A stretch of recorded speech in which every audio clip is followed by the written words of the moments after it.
This 12-year-old laptop of mine is officially considered outdated by Microsoft, just because it doesn't meet the Windows 11 installation requirements. But today, we're checking out a special operating system with a look that's pretty similar to Windows 11. This is Anduin OS, a unique Linux project that's been under development for the past 2 years, built to bring a familiar experience to anyone switching to Linux. I'm not here to convince you to ditch Windows. I just want to invite you to enjoy a fun experiment.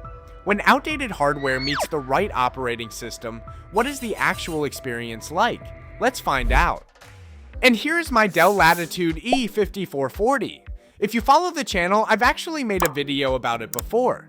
Its appearance is pretty rough and many parts have degraded over time. Powered by an i5-4300 CPU and 8GB of RAM, this machine was released back in 2014. It's outdated and doesn't meet the requirements to run Windows 11. But today, we're going to put it to the test with Anduin OS. So what exactly is Anduin OS and why is it so special? And basically, this is a Linux operating system based on the stable Ubuntu platform, optimized to be super lightweight and smooth. And what truly makes it special is this. The project was created by Anduin OS, a former software engineer from Microsoft itself. That's why a Linux distribution can offer such a familiar Windows-like experience. But this is also exactly what makes me skeptical, because I previously tested a Windows 11 clone called Winux. It copied Windows down to every single icon, but the interface wasn't quite fully optimized. So will a product from a former Microsoft engineer actually be better optimized? And most importantly, can it revive this old laptop and deliver the performance we're hoping for? Let's put it to the test. Anduin OS released its very first version back in 2024. As of right now, while I'm making this video, they have rolled out about 6 different versions. The ISO file with a size of 2.53 GB is for the latest version 2.0 LTS. It comes with support all the way until 2031 and was just released at the end of June 2026. Now, that is genuinely appealing.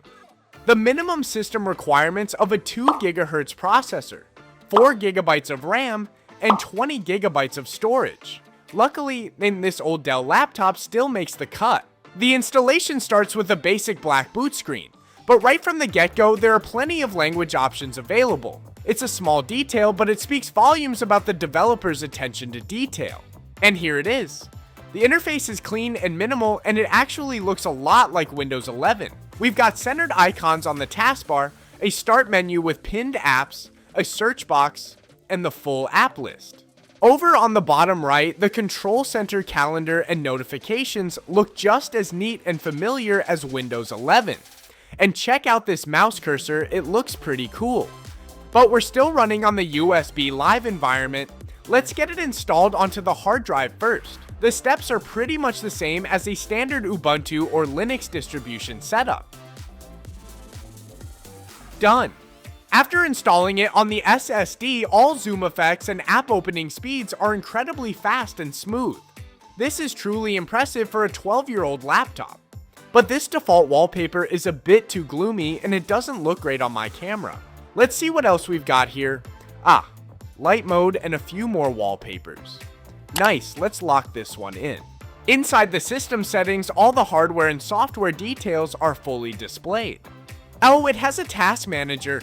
The i5-4300U CPU is chilling at a very light load. RAM usage is sitting at only around 1.5 GB out of 8 GB. That's an excellent number. When running Windows 10, this machine easily ate up nearly 3 GB of RAM while doing absolutely nothing. The start seems smooth and promising, but how is the actual real-world performance? What can we really do on this 12-year-old laptop with Anduin OS? Out of the box, it only comes with a handful of core applications with 0 unnecessary bloatware. This is probably why everything runs so lightweight. We've got the camera app. Oh, hello there, anyone home? The Wi-Fi is working well and has a strong signal. And in-screen brightness can be easily adjusted either from the control center or directly via the keyboard. We can easily switch between light and dark modes with just one click. There are even 3 power mode options right here.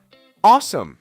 Every single feature works flawlessly on this old laptop. I'm really starting to like this OS. But wait, what is the biggest barrier that keeps most people from trying Linux? It's the terminal and a tangled mess of code. Oh my God! However, Anduin OS comes with the GNOME Software Center pre-installed.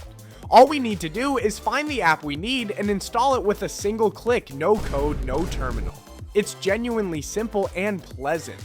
That being said, this is still Linux. If you want to dive deeper into the system, you have no choice but to use the terminal, but let's save that for later. The entire user interface is straightforward and intuitive. It feels quite close to Windows, making it incredibly easy for beginners to get used to Linux.